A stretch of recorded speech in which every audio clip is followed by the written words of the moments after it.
6টা মতন বাজে। তো একটা ভালো মুহূর্ত ছিল, ভালো মুহূর্ত ক্যাপচার করতে খুব ভালো লাগে, তাই করছি। মানে মাঝে মাঝে নিজেকে ভীষণ লাকি মনে হয়। অনেক সময় রাগ করি যে এইটা নেই, ওটা নেই, সেটা নেই, কিন্তু মানে কিছু মানুষ, তাদের কাছে কিন্তু অনেক কিছুই থাকে যেটা নিয়ে তাদেরকে সারা জীবন হেসে খেলে কাটিয়ে দেওয়া যায়।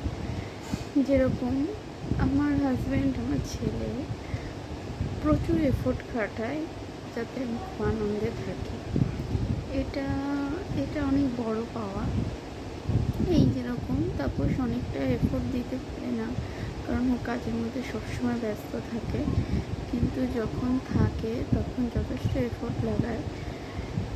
এই আজকে বিকেলবেলা আমি শুয়ে আছি, তো নিজে থেকে গেছে যে ছেলের দুধ গরম করতে। আমি বললাম আমাকে শুয়ে থাকতে, তো ও চা বানাতে গেল, একসাথে চা খাবো।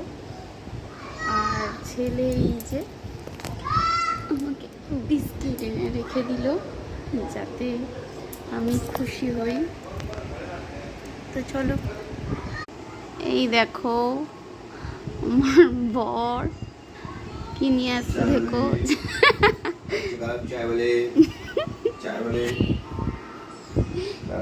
কে কে চা খেতে চাও, বিস্কুট খেতে যাও, বিস্কুটের প্যাকেট নিয়ে চলে এসেছে। আর এখানে আমার ছেলে বিস্কিট দিয়ে গেছে। মোনাকো খাওয়া আছে, মোনাকো খেয়ে উপরে উঠে যাবো। এই মানে উপরে ভাসে না, মোনাকো খেলে দেখাতো আগে ছোটবেলায় অ্যাড দেখেছিল। মোনাকো বিস্কুট খেলে নাকি সেই লিফটের মাথায় উঠে যায়, এরকম একটা কামড় দেবো করে আর তুম করে উপরে উঠে যাবো। চাটা বানিয়েছি এখন, চা নিয়ে এসেছে। 140 বছর পর দুধ চা খাচ্ছি।